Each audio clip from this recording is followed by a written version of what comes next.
The Learning Hack is supported by a new Spring, the platform that puts the learner first, shaping journeys that help individuals learn faster and perform better.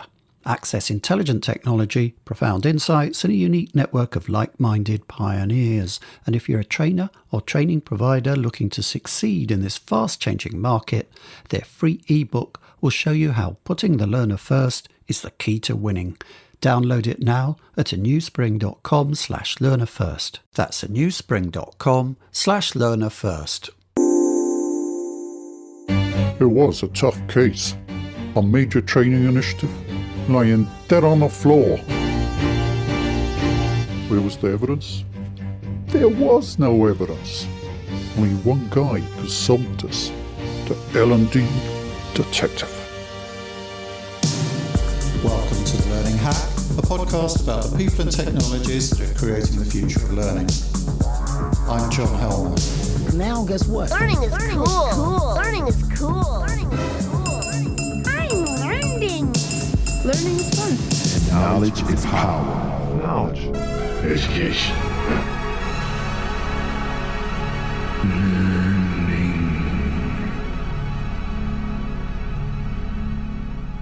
Yes, we're back for a brand new season of The Learning Hack, our 9th, and we're kicking off with an absolute corker, an interview with a guy who has done perhaps more than any other hands-on L&D professional to champion the cause of forensic evaluation of training impact. He calls himself the L&D detective. Kate Fitzgerald, head of fact, give us his charge sheet. Hack facts. Kevin M. Yates is a training consultant based in Chicago who specialises in the measurement and evaluation of learning impact. He has held key roles at companies including Meta, McDonald's and Chicago Tribune Media Group. In his spare time, he runs a non-profit, Meals in the Meantime, that helps people who need food in underserved communities with free, fresh, healthy grocery bags at pop-up food pantries. I'm coming up to a quarter century in the learning industry and over 100 podcast interviews, and in all that time people have consistently been telling me that companies just don't evaluate learning enough.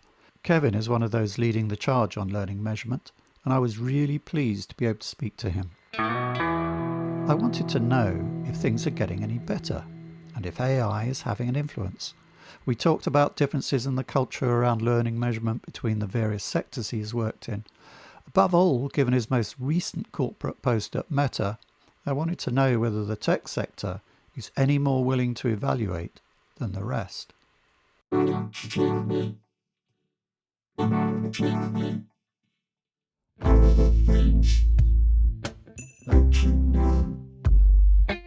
So Kevin, it's great to have you on the podcast. Welcome to The Learning Hack. Thank you. It's good to be here. Thank you for inviting me. You're welcome. Kevin, you style yourself as the L&D detective, which seems to suggest that some sort of misdemeanor has taken place. There's a body on the slab somewhere, a tent in someone's front garden, people in the HAZChem suits in attendance. So what is it that you're detecting, and how would you characterize the forces ranged against you in doing that? That's a great question. Thank you so much for asking. And I would say not so much that there's a misdemeanor as there's a mystery to solve. And that kind of explains the L&D detective theme, right? So very similar to Sherlock Holmes, who solved murder mysteries, I, as the L&D detective, solve measurement mysteries. So the work that I am engaged in is collecting facts and clues and evidence and data that shows the extent to which training and learning is fulfilling its purpose. So in a context, I investigate training and learning's fulfillment of purpose, and I investigate measurement mysteries. And so that explains the whole theme of being a detective. Does that make sense? Well, sidestepped there, any potential negative, yeah. Yeah, well, but it works very well, right? Because, all jokes aside, when I am measuring the impact of training and learning, it very much is solving a mystery, right? Because more often than not, we don't have the facts, the evidence, and the data and the clues that show the extent to which learning is effective and the extent to which training and learning did what it was supposed to do. So, me being a detective essentially means I'm just gathering facts, clues, and evidence to help people have a credible way in which to tell stories about the extent to which training and learning is measurably impacting human performance, behavior, actions, and ultimately organization goals. So before we dive into that, let's take a step back. How did you get your start in learning, and what experiences moved you towards involvement with learning measurement? Another good question. I have to go way back in my history, but because my work in learning started in a classroom in traditional public education, teaching second graders, and then I did a little bit of teaching in high school as well. And so that is where I discovered a passion for education and teaching and learning. And ultimately, that led to roles where I shifted from traditional classroom education to corporate training. That ultimately led to roles in facilitation and instructional design and curriculum development and learning operations, learning administration, leadership development. And then most recently, over the past 10 or so years, I have been very focused on impact analytics and measurement. So my career in training, learning, and talent development has been quite an interesting trajectory. Again, as I said, starting in traditional classroom and then moving into corporate. I'm very fortunate that I have worn many hats and have worked in many industries and have served in many different roles. The industries include most recently social media, fast food, advertising, marketing, just some wonderful, incredible experiences. Speaking generally about corporate learning, which is where you are now, about our industry, where are we on learning measurement? What is holding it back? Because we hear the cry continually that people don't evaluate enough. What still needs to be done? Yeah, I think that there's some history that we continue to carry with us that is in essence baggage that prevents us from moving forward, right? So on a lot of levels, some of the traditional ways in which we think about measurement and the ways in which we conduct measurement are based on our history and how we've thought about it and how we've executed on it. And I think that in a lot of ways that holds us back. We struggle with letting go of some of those habits and some of those mindsets. And to be a bit more specific, when I say habits, I mean we think about the impact of training and learning after we have created and designed our training and learning solutions, when we should really be thinking about that proactively. I also believe that we are stuck with traditional measures, right? So we continue to rely very heavily on consumption metrics and utilization metrics and participation and attendance and modality and hours of training completed, right? Uh, those give us insight into what I like to call learning operations, but not so much learning impact. So to bring it full circle back to your question, like what's holding us back?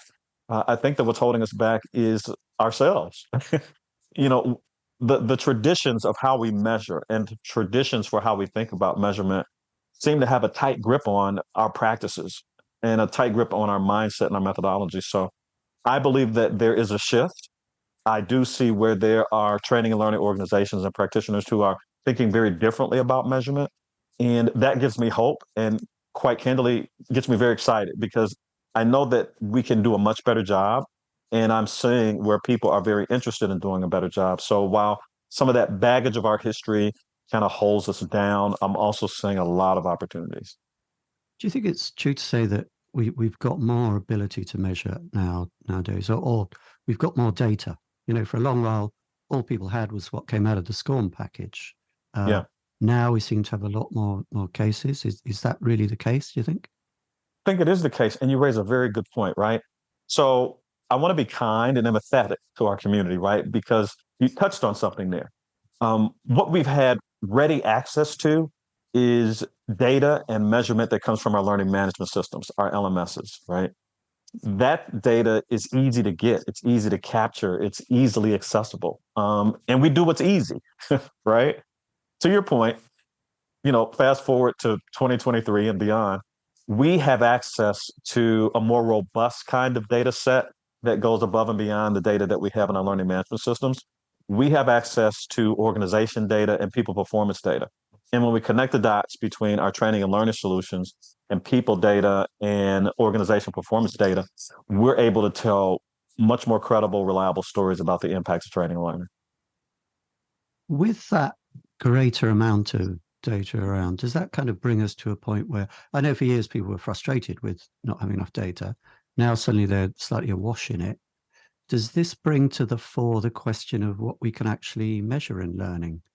For instance, are there valuable and necessary activities that we have to do to make learning happen, but which can't be measured? What can we measure? What can't we measure? What shouldn't we measure?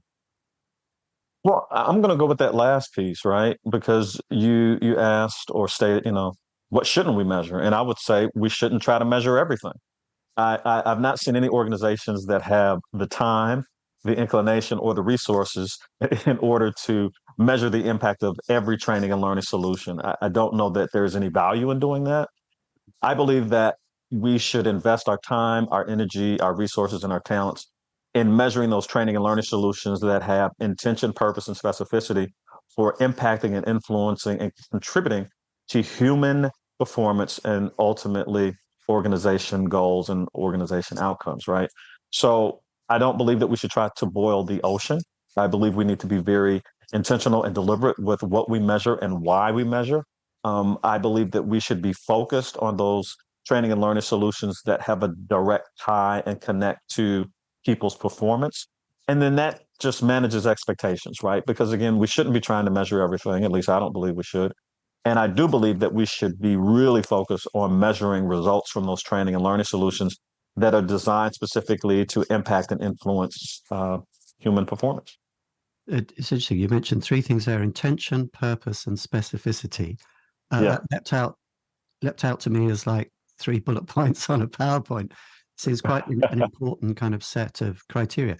Could you give examples of types of training that have intention, purpose, and specificity, and others perhaps that don't, that aren't worth measuring?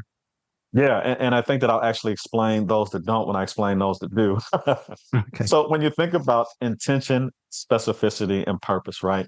So when I think about intention, that means that there is a deliberate idea for how training and learning will measurably influence human performance and ultimately business goals and business results.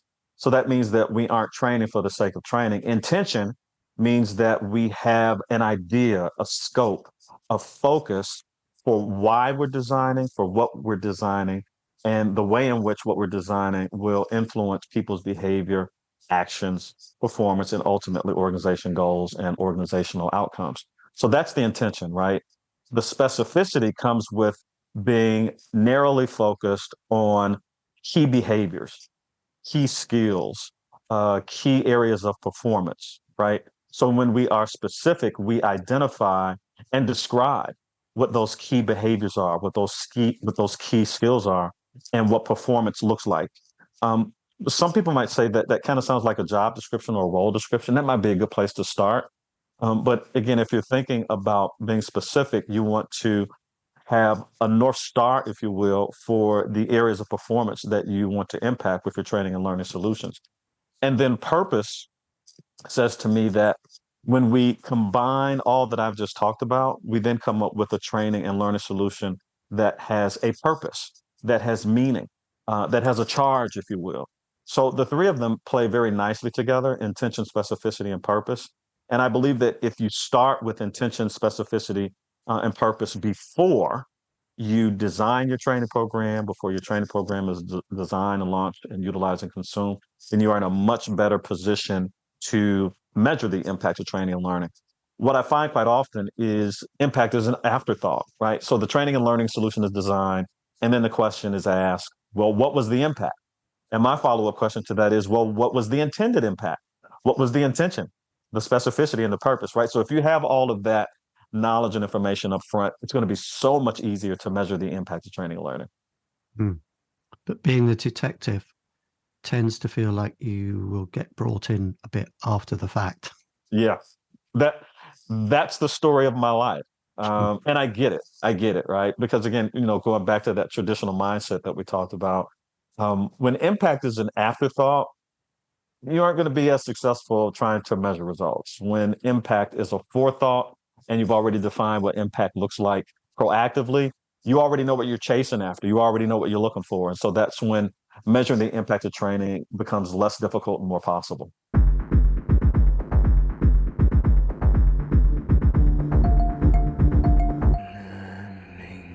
I'm going to ask potentially a difficult question here. I'd like to All get right. back at it if you can.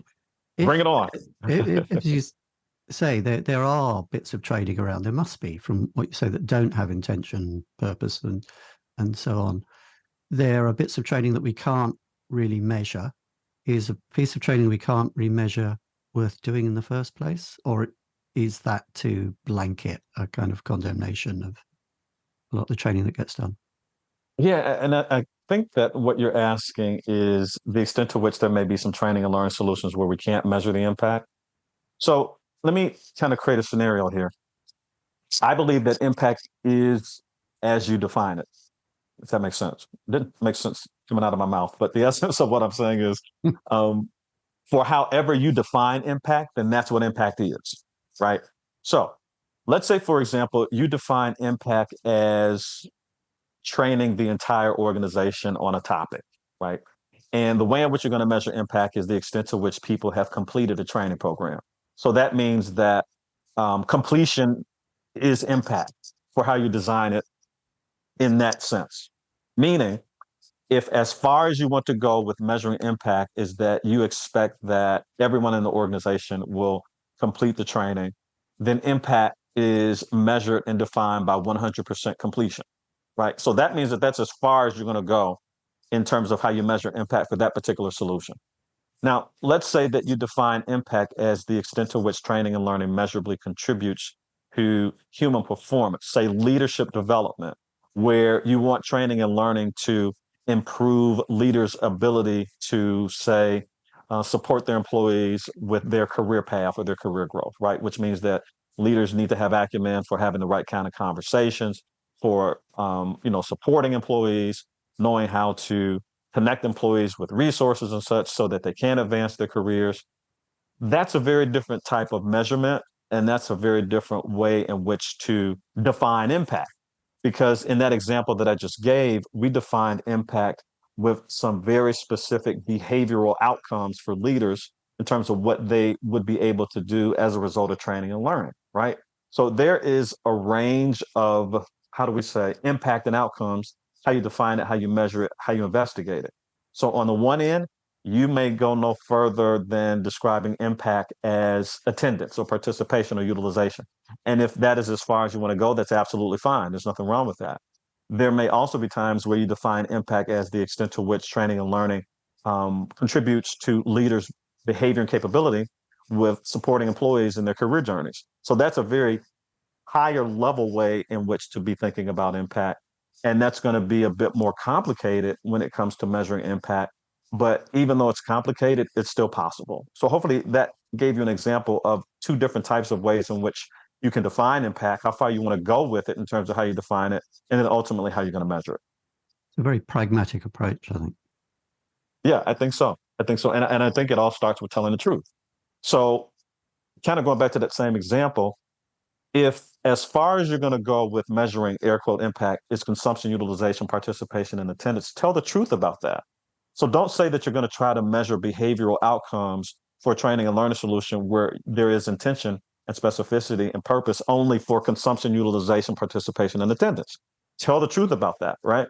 If there is intention for measuring the extent to which training and learning is measurably contributing to or influencing performance, behavior, and actions, then tell the truth about that. But make sure that you're telling the truth up front about what you're going to measure and how you're going to measure it. It's interesting because very often these conversations you get into these rather judgy kind of things about, well, we don't assess things properly and it's just a sheep dip and a box tick. But I think what you're summing up there is a very, as I say, quite pragmatic approach to the way that organizations use corporate training, and especially with compliance, of course. Sometimes it is just a matter of the organization needs to record the fact that it's told you this stuff that you have to know. It doesn't necessarily involve behavior change, just right. You know this stuff you're supposed to do. You didn't do it, then that's on you. And I suppose in a lot of situations, that's fair enough. I think so. Yeah. I think so. Yeah. The Learning Hack podcast is supported by Learning News, the learning sector's newswire. Rob and his team are good friends of the podcast, and we really value the help and advice we've had from them, and they do a great job. For the very latest news from around the learning sector, for interviews with learning leaders, the latest from learning sector vendors and features on workplace learning, go to learningnews.com.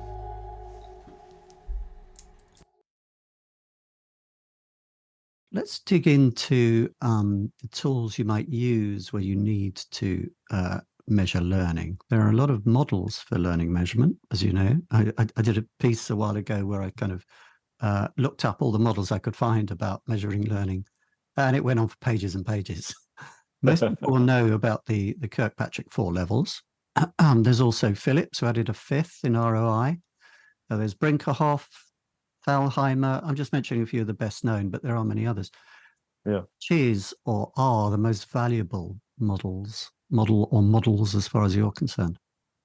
I believe they're all valuable. And the good news is that I have what I like to call cut and paste from each one of those models, actually, that you've just talked about. And many of those models come from practitioners and professionals and thought leaders whom I know personally, which is pretty awesome for me, right? So I don't believe that one is better than the other.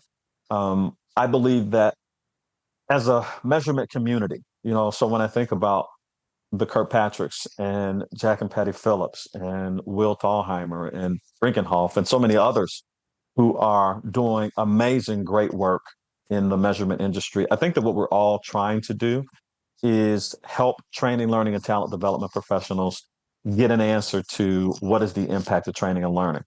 So when I think about the models that are out there, I've actually borrowed a little bit from each one, right? A little bit from each one has helped me be successful. And so that is why I believe that they're all doing great work.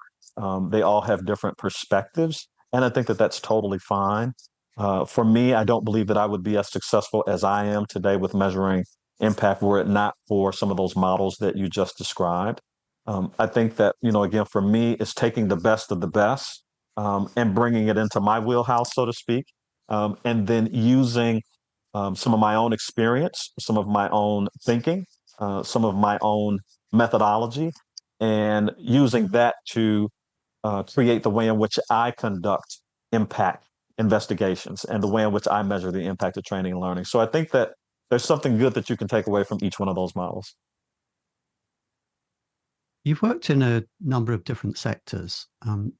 Does the business of learning measurement vary much? There is the way that learning varies from one sector to another, kind of retail, military, and so on. Yeah. But does the business of learning measurement vary much between different sectors? In particular, you worked fairly recently for the world's largest social media company. I'm slightly biting my lip here because I'm really fascinated to know what that was like. What are the differences, and can you reflect a bit on your most recent experience of the sector? Yeah, absolutely, absolutely. And so you're absolutely right. My most recent experience was with the world's largest social media company, where I was measurement principal. And, I would say that of all the experiences that I've had in my career, particularly those that have been directly related to me measuring impact, that experience impacted me more so than any other organization in which I've worked. And I believe what it did for me is give me reason to pause, to think about the process of measuring impact, and to take a more truth-based approach. And also take an approach that is focused on what is actionably achievable versus idealistically aspirational. There were some things that I believe to be true about measuring the impact of training and learning that I discovered are not true based on that experience of being measurement principal in this company that we're talking about. And that has helped me be more transparent. It has helped me take a more honest approach to measuring the impact of training and learning. It has helped me tell the truth. And part of that truth is sometimes we're able to measure the impact of training and learning, and sometimes we're not. I believe that by telling the truth about that, we manage expectations for ourselves as training, learning, and talent development professionals, but we also manage expectations for our business partners and our stakeholders by knowing what we should chase after in terms of what we're trying to measure, and what we should probably not chase after, because the answer is there is no answer. In terms of what I'm seeing across organizations, and I love that you asked me that question, because I'm just kind of reflecting and thinking about the different types of organizations in which I've worked, and how the dynamics of particular types of industries impact how we measure impact, right? And so what I would say to that is, based on what I have seen working in different industries over the past, gosh, 20 plus years, and thinking about what measurement means, I think that the methodology is the same. Meaning, the methodology is, be very clear about how training and learning is intended to influence and contribute to human behavior, human performance, and ultimately organization goals. That doesn't change across organizations, business to business. What may change is the type of data that you have access to, the type of data tools that you have access to, and the sophistication of an organization in terms of its data journey, the way in which it is measuring, and the way in which it is capturing key performance indicators to give signals for people performance and business performance.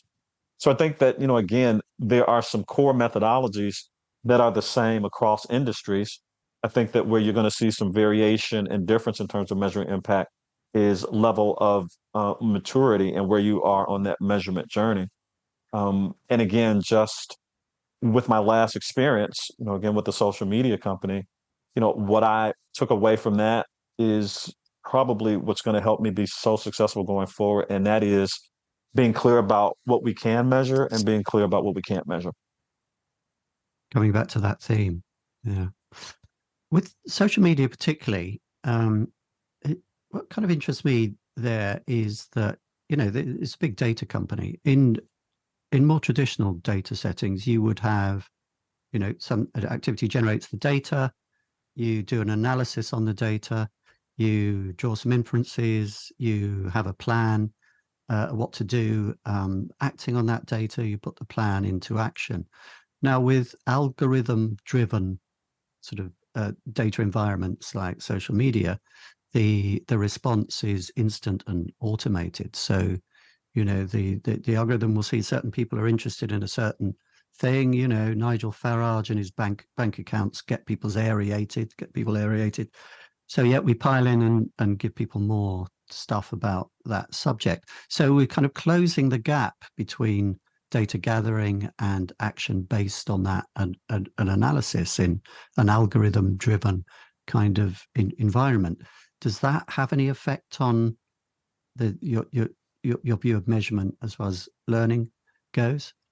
Yeah, You yeah. like you say no to, but Yeah, no, I was just going to say, I'm not seeing a direct connection for the way in which we think about algorithms and measuring the impact of training and learning, right? So let's kind of think about algorithms, and let's think about it broadly and generally across, say, social media platforms, right? So, algorithms work in such a way where, for example, you click on an advertisement in, say, a social media platform that maybe is an advertisement, say, for pots and pans.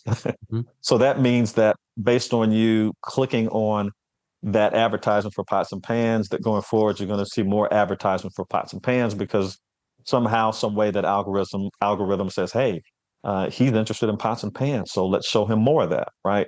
I mean, that's just a very baseline level description of how algorithms are working in social media. They work in other ways as well. So, for example, if you click on an article, say on a social media platform that is about measuring the impact of training and learning, it's going to be more than likely that you're going to start to see more of that, right, in your social media feed. So when I think about algorithms and its potential play into measuring the impact of training and learning, I'm not seeing a direct connection, because the essence of what we're doing with training and learning is taking a look at how human behavior, actions, or performance is influenced based on someone's training or learning experience, right? So that is more focused on how people are acting and behaving, and more skills based, right?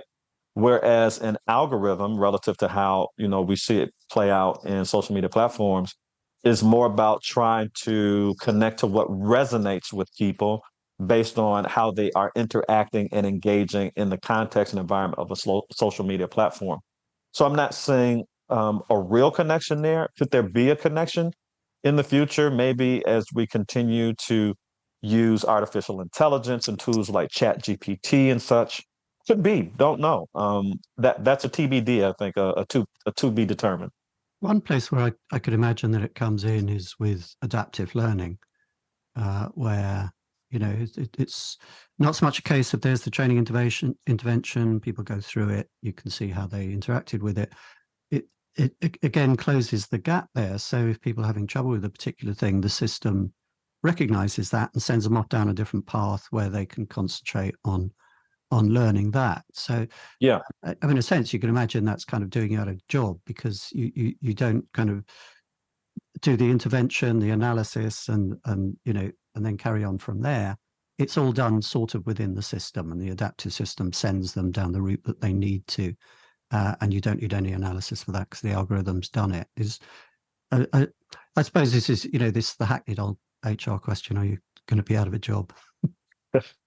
I don't know that particularly, and that's such a great question because what I'm seeing and hearing a lot in terms of the excitement in our community, the training, learning, and talent development community, the global community, what I'm seeing is a lot of excitement and anticipation about how AI, artificial intelligence, can enhance what we do as training, learning, and talent development professionals. I'm also seeing some fear and a little bit of anxiety about the extent to which artificial intelligence and AI tools can, quote unquote, replace like instructional designers or maybe even replace facilitators. I believe that artificial intelligence will enhance what we do. I don't know that it's going to replace people. I believe it's going to empower people. I can see where instructional designers can be incredibly important as we enter this AI space. I don't think that the role of an instructional designer will go away. I believe the role of an instructional designer will be enhanced by artificial intelligence. So, certainly I get the fear. I, for one, am very excited about what artificial intelligence, AI, ChatGPT, and other tools can do for us as a profession. So, again, I think that's another TBD, to be determined. I'm excited about it, and very hopeful with the future for what AI can do to drive our work, and even how AI might be able to support impact measurement efforts. Sticking with the AI theme, but coming at it from a slightly different angle, how do you see AI affecting the analysis part of learning measurement? So we took a step forward from SCORM with xAPI, but I've been in a room where CLOs have been arguing about, well, I'm not going to bother with xAPI. I'm going to get me a data lake, and I'm going to use sort of generic analysis tools on that. So I think the question is, will AI kill xAPI? I don't think that AI will kill xAPI, right? When I think about the power of xAPI and learning record stores, and those two play together. So when I think about xAPI specifically as it relates to a learning experience, right? With xAPI data, we can get insight into how people are behaving and performing in a learning environment. And more often than not, obviously, we're talking about in an electronic or an online or an e-learning environment. So what we can capture with xAPI is, let's say someone creates an e-learning and they create it with xAPI, and they include branching, right, in this learning experience. What we're able to get in terms of data with xAPI is insight into the different types of decisions and reactions and responses that people have, the choices that they're making, the decisions that they're making in a learning environment, in an e-learning environment. xAPI does a great job at saying, Kevin clicked on this twice, or Kevin answered that question wrong. And when Kevin answered that question wrong, he made X number of attempts to get it right. Kevin went to this place in this e-learning experience to try to find the answer. So what xAPI is capturing is, how is Kevin engaging and interacting in this e-learning environment, right? So that's xAPI, right? So then we talk about artificial intelligence. Now, full transparency, I am a novice in the artificial intelligence space. I am growing and learning in that space. So from what I'm seeing so far, and I'm happy to be corrected and keep the conversation going, I'm not seeing where artificial intelligence is positioned to do the same thing as xAPI, right? On some levels, maybe we're talking apples and oranges here. xAPI has a very specific purpose as it relates to how we use it in creating training and learning solutions, whereas artificial intelligence has a very specific purpose as well, right? Artificial intelligence, as I'm seeing it and as I have experienced it, kind of helps you come up with ideas, guides you in the right direction, supports you in what you're doing, right? That's a little different than how we think about using xAPI in training and learning solutions. So I don't know that artificial intelligence is going to cancel out xAPI. Um, I think that xAPI is going to continue to be an accompaniment to SCORM and vice versa. So I think that there will be a world where SCORM, xAPI, and artificial intelligence coexist. Sounds from what you're saying like it could be could be complementary. I mean, AI is good at recognizing patterns in large data sets and so on. So perhaps if you're trying to look for the effect of your training in data from the rest of the organization, kind of sales performance or whatever, that's where it can be most useful in spotting kind of correlations with your training data. So it sounds as if they've all got a role. Yeah, and I'm really excited to see what the future holds, right? Because we know that artificial intelligence is really no smarter than we are. Artificial intelligence gains its intelligence from us, right?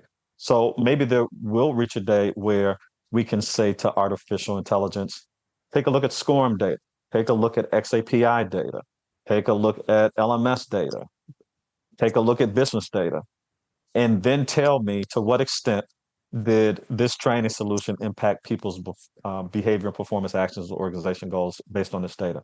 Maybe that'll happen someday. Don't know. And maybe it'll happen sooner rather than later, but I'll be excited to see how it unfolds.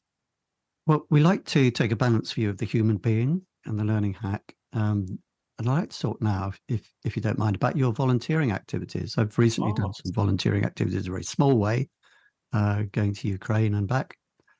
Very nice. Very nice. But you've done a really huge project here, Meals in the Meantime.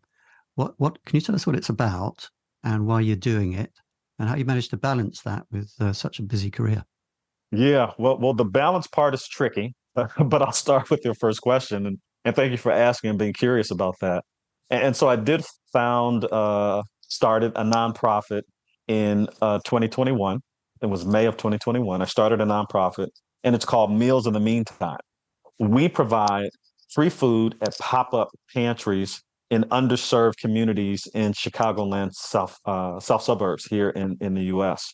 We partner with local organizations. We partner with local townships, faith-based organizations, community-based organizations, and we go directly into the community that needs help with food. We are mobile, which means we bring our pantry, we set up, we partner with those agencies and organizations. We promote and market our food pantries, and we serve people who need help with food. Our belief is that food insecurity is a condition and not a condemnation. And so we are focused on changing the condition with our pop-up food pantries. And at the core of our work is the belief that we serve our communities who need help with nourishment and dignity. We focus on free, fresh, healthy, high quality foods.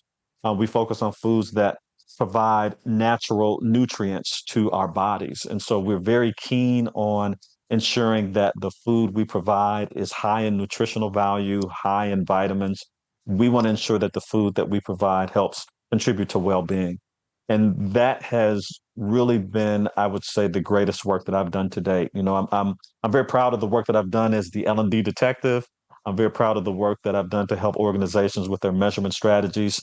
This work of helping people who need food with my nonprofit Meals in the Meantime, it is the most important, most fulfilling work that I have done in my life, and I believe that I am fulfilling a purpose. I believe that I am walking in purpose with this work that I'm doing to help people who need food. Thank you for asking.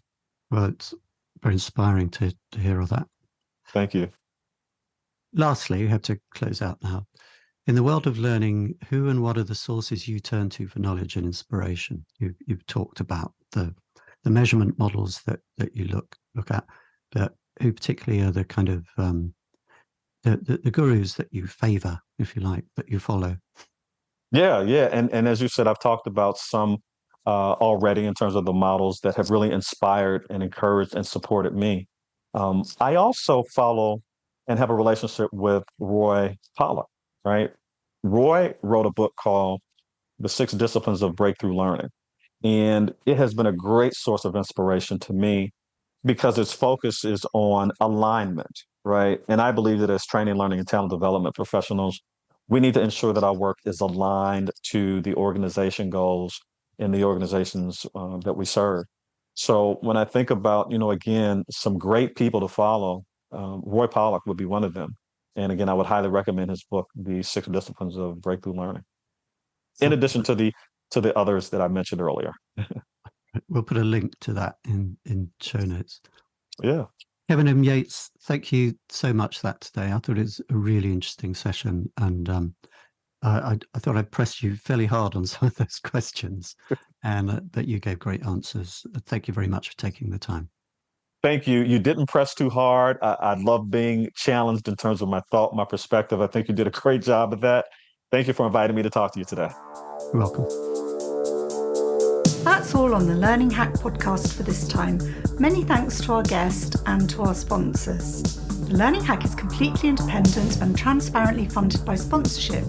If you want to help others find us, please like, follow, rate, review, and subscribe on your podcast platform of choice or on YouTube. Next time, we're venturing into choppy waters with the learning pirate, Lauren Waldman.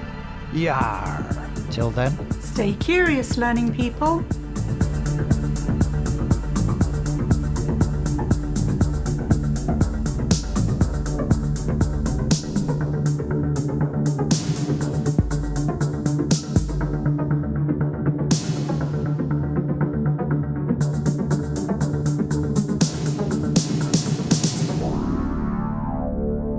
Now I finally get it.